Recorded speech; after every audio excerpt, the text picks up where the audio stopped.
سلام دوستان، امیدوارم حالتون عالی باشه. امروز همراه من باشین توی سفر به شهر تاریخی کنتربری. از ایستگاه سنت پانکراس لندن قطار گرفتم و راهی سفر شدم.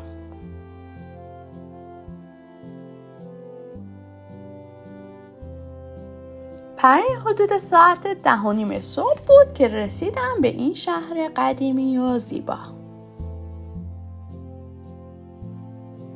شروع شیرینش با کافه‌ای دلنشین بود.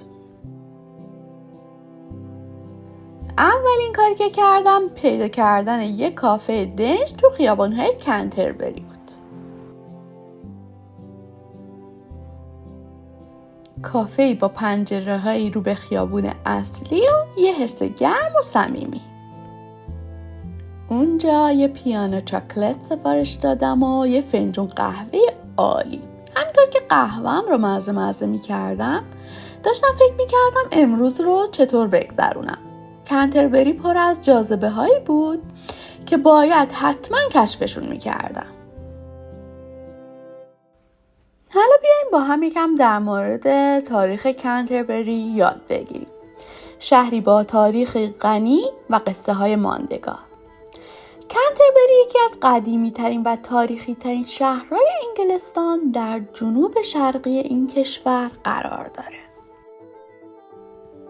به خاطر کلیسای جامع باشکوهش، داستانهای تاریخی و جایگاه ویژه‌اش در ادبیات شناخته می شود. این شهر کوچک با خیابان‌های سنگ‌فرش شده، معماری قرون وسطایی و فضای خاصش یکی از مقاصد محبوب گردشگری است. تاریخ کنتربری به دوران رومیان باز می‌گرده. شهر به عنوان یک مرکز تجاری مهم شناخته می‌شده در اون زمان و دیوارهای دفاعی، حمام‌های عمومی و جاده‌های سنگ‌فرش شده از آن دوران به جا مانده‌اند. با ورود سنت آگوستین، کنتربری به مرکز مهمی برای گسترش مسیحیت در انگلستان تبدیل شد. سنت آگوستین به دستور پاپ گرگوری اول برای ترویج دین مسیحیت به این منطقه آمد و اولین کلیسا را در این شهر بنا کرد. این شهر در طول تاریخ خود حملات ویرانگری را تجربه کرد، از جمله در دوران وایکینگ ها و سپس در جنگ جهانی دوم. با این حال هر بار بازسازی شد و تاریخچه غنی خود را حفظ کرد. احتمالاً در مورد The Canterbury Tales یا قصه های کنتربری شنیدید. یکی از معروفترین آثار ادبی مرتبط با این شهر قصه های کنتربری نوشته جفری چاسره. این مجموعه داستان در قرن 14 میلادی نوشته شد و شامل روایت هایی که گروهی از زائران در راه سفر به کلیسای جامع کنتربری برای زیارت آرامگاه سنت توماس بیت برای هم تعریف میکنند. این کتاب شامل 24 داستانه که هر کدوم توسط یکی از زائران روایت میشه. هر داستان بازتابی از زندگی اجتماعی، اخلاقی و فرهنگی آن دوران است و نشان دهنده طنز، حکمت و حتی انتقاد از جامعه قرون وسطایی انگلستان است. این رودخونه زیبا اسمش استوره که از دل شهر کنتربری عبور میکنه. یکی از زیباترین و جذابترین مسیرهای گردشگری این شهره. حالا یکم دیگه میریم قایق میگیریم و این مسیر تاریخی رو از مسیر رودخانه استور تماشا میکنیم.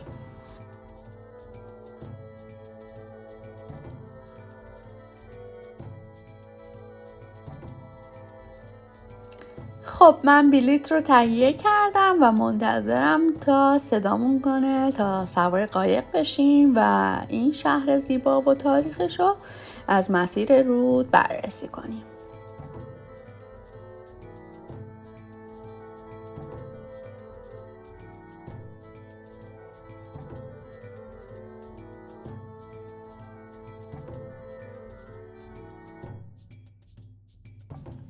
قایق سواری حس فوق‌العاده‌ای داشت.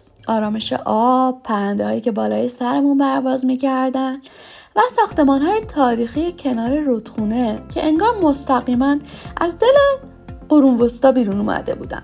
شنیدم این مسیر یکی از تاریخی ترین جاهای کنتربریه و دیگه اینکه قبلا تاجرها از همین مسیر کالاهاشون رو حمل می‌کردن.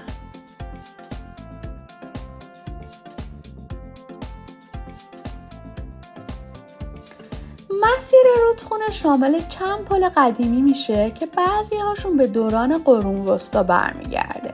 معروفترینشون پل وست گیت است که یکی از ورودی های قدیمی شهر بوده. این پل یه حس تاریخی خاص به مسیر میده.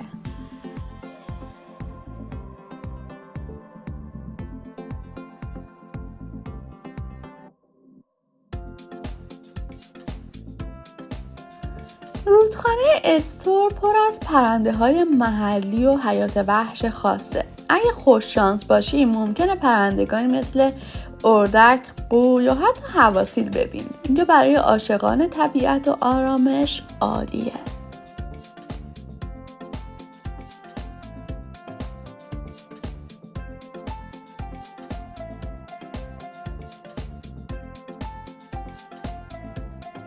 در نهایت بهترین چیزی که میشه از این مسیر دریافت کرد آرامش و حس رمانتیک این مسیره. حرکت آهسته قایق روی آب و صدای آرام رودخانه یه تجربه فوق‌العاده برای فرار از استرس‌های روزمره است.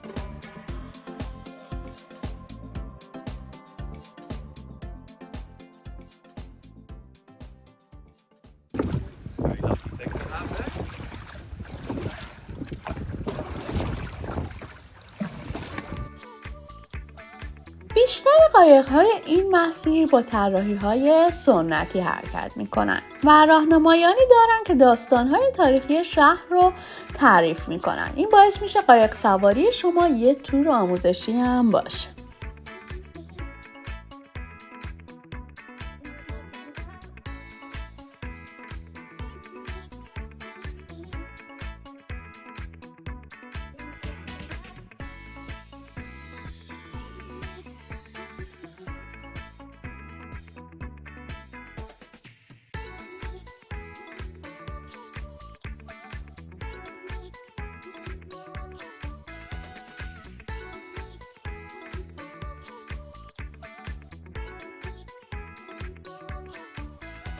در بعضی از قسمت‌های مسیر میتونید بخشایی از دیوارهای قدیمی شهر و حتی برج‌ها و قلعه‌های قدیمی رو ببینید که بخشی از تاریخ دفاعی کنتربری هستند.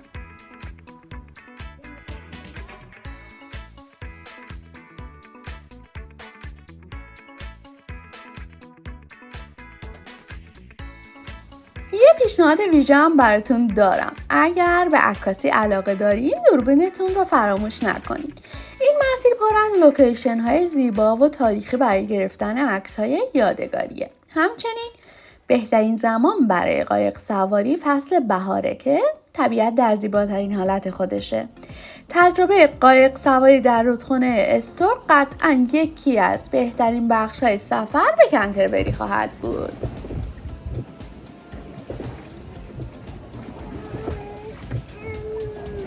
خب من بعد از قایق سواری اومدم تا آداب خرید مگنت فریش از هر شهری رو به جا بیارم. اینجا هم خریدم و میرم تا یه درینک و یه چیزی بخورم.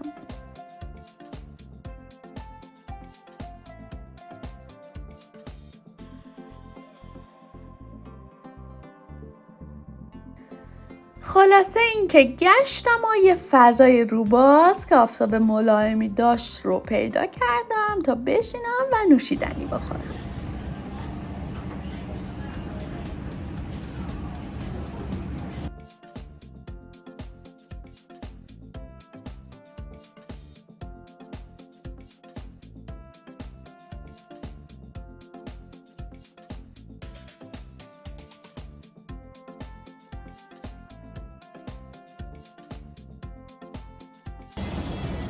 چطوری بچه‌م؟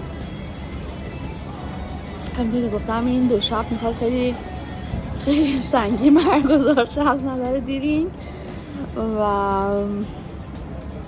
بعدش دوباره میخوام برم یه چالش دیگه، حالا نمیدونم چه چالشی ولی احتمالاً یه چالش خوب میخوام برم و اینم الان جایزه چالش سخت 75 به خودم که موفق ازش بیرون اومدم و اینکه چند تا روز سخت داشتم. اون برش جایزه دیگه در نظر گرفتم، اون که جون سگ داشتم از سختی ها بیرون اومدم. اونو ماه دیگه برگزار میکنیم با هم، ولی الان رسما و منحصرا چالش فقط 75 جایزه اونه. چه خبر؟ مثل اینکه آدم یه پارتنر داشته باشه که مثلا باش سفر کنه یا اتفاقای خوب زندگیشو شیر کنه خیلی عالیه. خب ولی خب یه وقتی هم هست پیش نمیاد دیگه، نداری یا مثلا داری نمیتونی با هم سفر کنی. خلاصه تیپاتون متفاوته ولی اونجوری هم نیست که بخوایم جدا باشین از هم بین‌المللی. من بخوام ببینم واقعا حال میده تنهایی سفر کردن، یعنی اصلا یه مرحله دیگه است. خیلی خوبه که آدم ها با هم مسافرت کنن ولی تنهایی اصلا یه چیز معرکه‌ایه. یعنی من که همه جور سفری کردم با دوست پسرای بین‌المللی ولی تنهایی اصلا یه مرحله دیگه است. تجربهش کنید اگه میتونید. من بعد از کوکتلم یه دونه آبجو سفارش دادم و میخوام که چیزی بخورم ولی می ندارم. چیپس سفارش دادم. وقتی بعد از آن همچی میکنم از چی میزن چیز سس کچاپ و آبجو.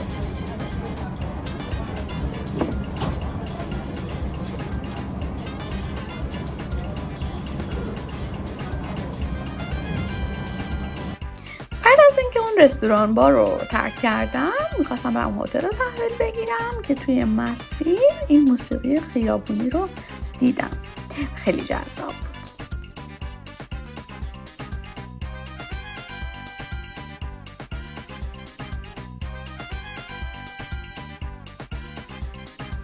خب ما باید یکم توی خیابونا راه بریم تا ساعت 2 بشه و من بتونم هتل رو تحویل بگیرم. هتلی که برای این سفر رزرو کردم یه هتل 400 و اندی سال است و کلی قصه و تاریخ داره. ساختمون این هتل قدیمیه و البته که هتل‌های بهتر وجود داشت ولی مدرن‌تر، ولی خب میدونی که من عاشق قصه و تاریخم و دلم میخواست هر طور شده این هتل رو تجربه کنم. بعدن از داخلش فیلم میگیرم و بهتون میگم چرا شما هم حتما باید تجربه این هتل رو داشته باشید.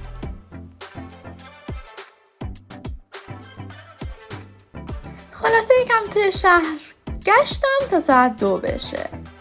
خلاصه کنتربری شهریه که هر گوشه اون یه داستانی برای شنیدن و تاریخی برای کشف وجود داره. از قصه های زائران قرون وسطا گرفته تا تاریخچه‌ای که هنوز در معماری و فضای شهر نفس میکشه.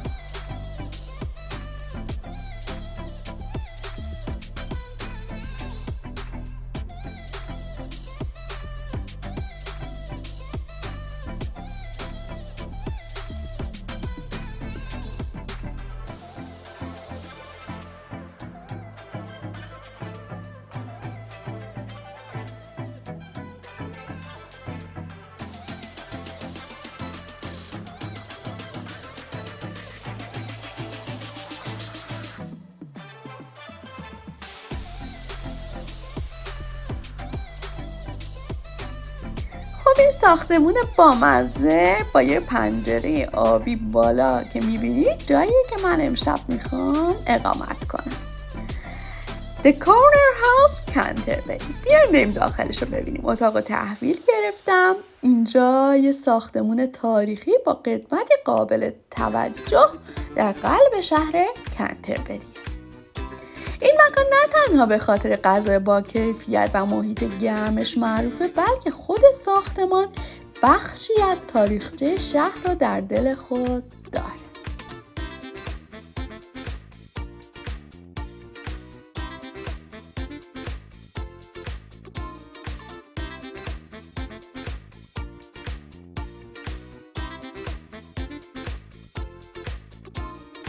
وقتی هتل میگیرم برای اینکه اینجا اتاقها دبل رومه و برای 2 نفره و همین برای همه چیز من 2 تا دارم و خب کوین الیزابت مناطق محروم اینجوری سفر میکنه.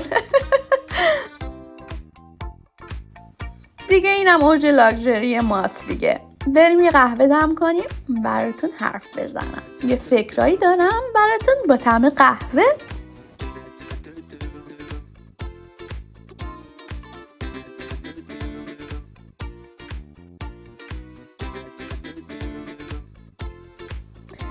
آب و جوش کردم و یه قهوه گذاشتم.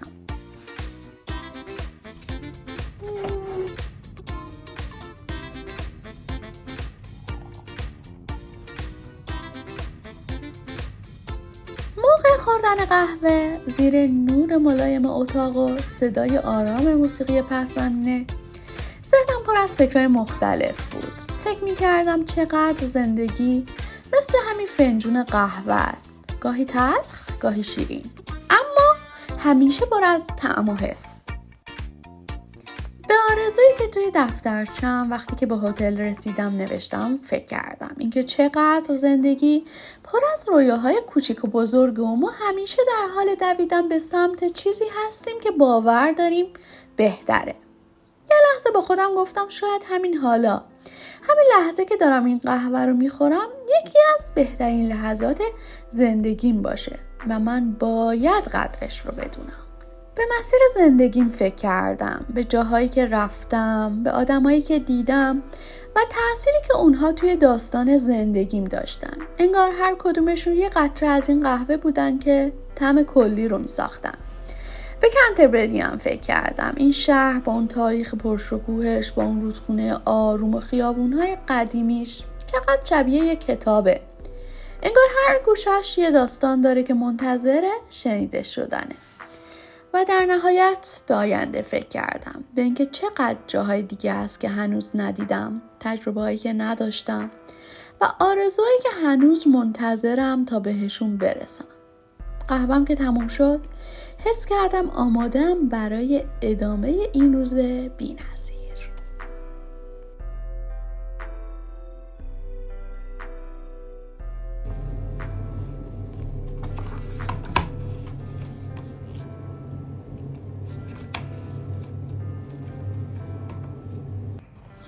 بعدش زنگ زدم رسپشن و یه میز برای شما رزرو کردم. تلویزیون رو روشن کردم ببینم چی میگه. طبق معمول چیز خاصی نداره. تلویزیون اصلا لازم نیست تو خونه هاتون. تلویزیوناتون رو جمع کنی.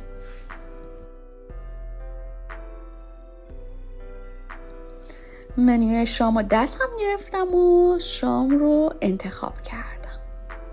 بعد بلند شدم، لباس پوشیدم و آماده شدم برای یه سولو دیت.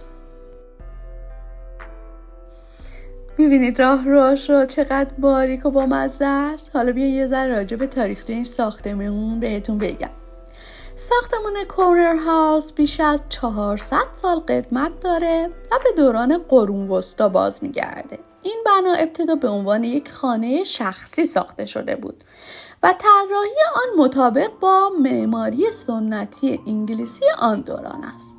کاربری‌های گذشته‌اش طی قرن‌ها نقش‌های مختلفی داشته. گفته میشه که در گذشته به عنوان یک مکان تجاری و حتی محل اقامت مسافران مورد استفاده قرار می‌گرفته. همچنین بخشی از ساختمان در زمان‌های مختلف بازسازی شده تا ساختار اصلی اون حفظ بشه.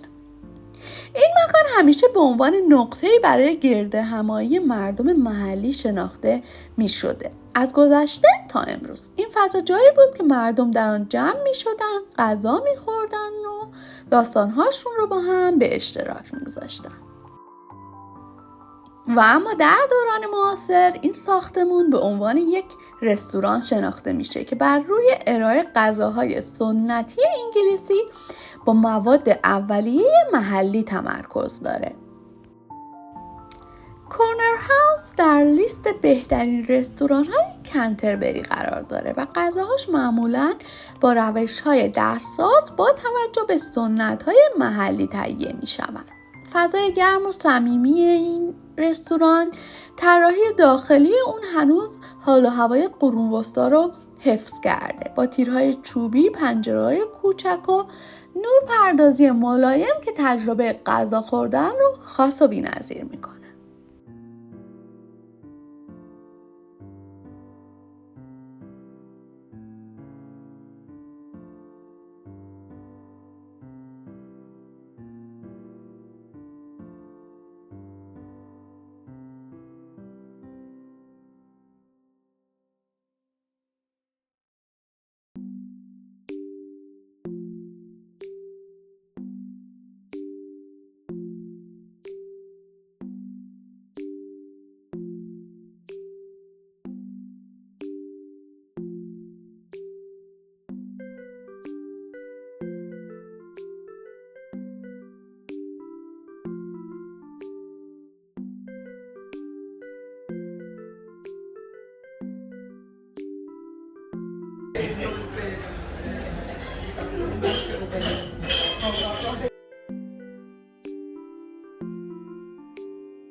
خلاصه که صرف غذا در اینجا فراتر از صرف یه وعده غذایی بود.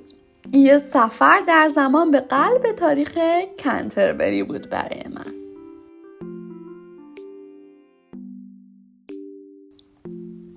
بعد از شام برگشتم اتاقم و آماده خواب شدم و ازشون خواهش کردم فردا صبحونه رو بیارن برام توی تختم.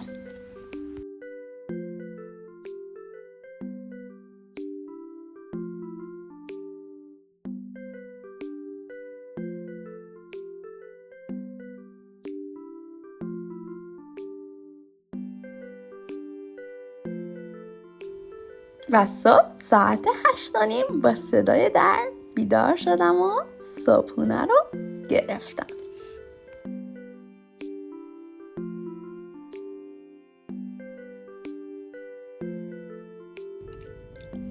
صبحونه‌اش سیب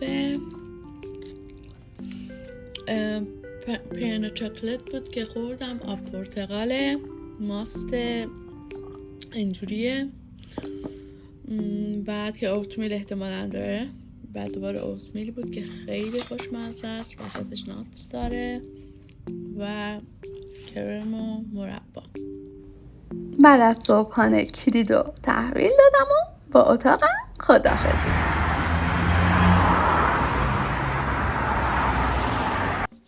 این برج ساعت کنتربریه یا The Canterbury Clock Tower.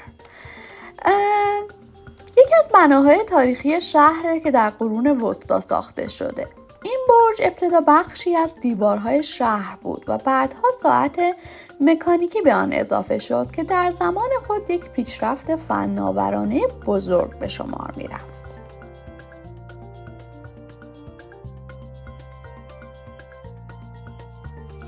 بعدش داشتم قدم می زدم تا برم از کلیسای جامع کنتربری دیدن کنم که این مغازه دیزاینر رو دیدم و خیلی خوشم اومدم گفتم شما هم یه تماشا کنید.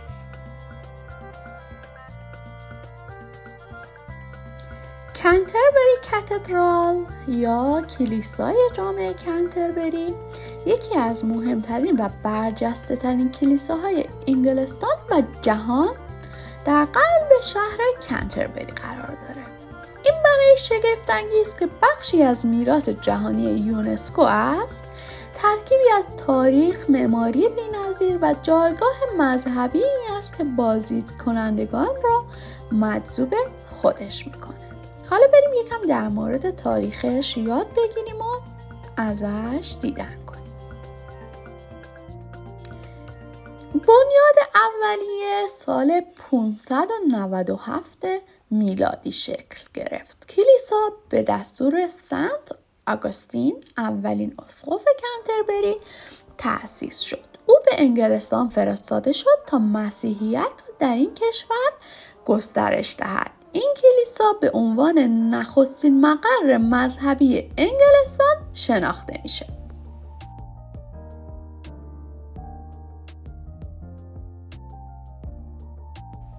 شهادت سنت تامس بکت سال 1170 یکی از مهمترین رویدادهای تاریخی کلیسا بود. قتل اسقف اعظم سنت تامس بکت در سال 1170 است. او به دلیل اختلاف با شاه هنری دوم به قتل رسید. این رویداد کلیسای جامع را به یک مرکز زیارتی مهم تبدیل کرد و زائران از سراسر اروپا برای دعا و طلب شفا به این مکان می اومدند. کلیسا طی قرون مختلف بازسازی و گسترش یافت. به ویژه پس از آتش سوزی بزرگ در سال 1174 بخش‌های مختلف آن مانند برج‌ها، پنجره‌های شیشه‌ای رنگین و سرداب‌ها در دوره‌های مختلف تکمیل شدند. معماری کلیسا نمونه‌ای برجسته از سبک گوتیک انگلیسی است. سقف‌های بلند، قوس‌های نوک‌تیز و پنجره‌های شیشه‌ای رنگارنگ از ویژگی‌های برجسته آن هستند.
پنجره‌های شیشه‌ای داستان‌های کتاب مقدس و زندگی قدیسان را روایت می‌کنند. این پنجره‌ها از زیباترین نمونه‌های هنر شیشه‌کاری قرون وسطی به شمار می‌رند.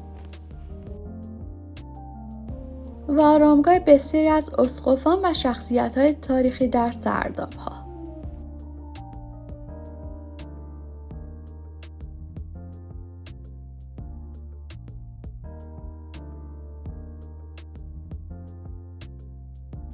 یکی از عجیبترین و جذابترین بناهای شهر کتابخونه کج کنتربریه.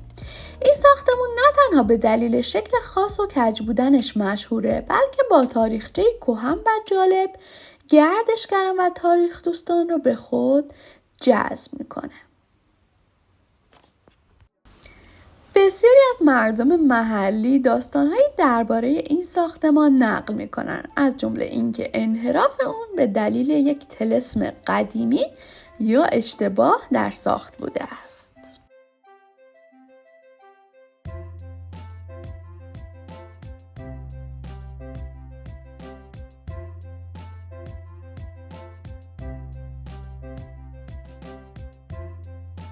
و این ساختمان یک ساختمان قرن 16 میلادیه که History Building of Kent نامیده میشه. و این هم سفر پر از آرامش و پر از ماجرای این بار. امیدوارم لذت برده باشین. تا ویدیوی بعدی.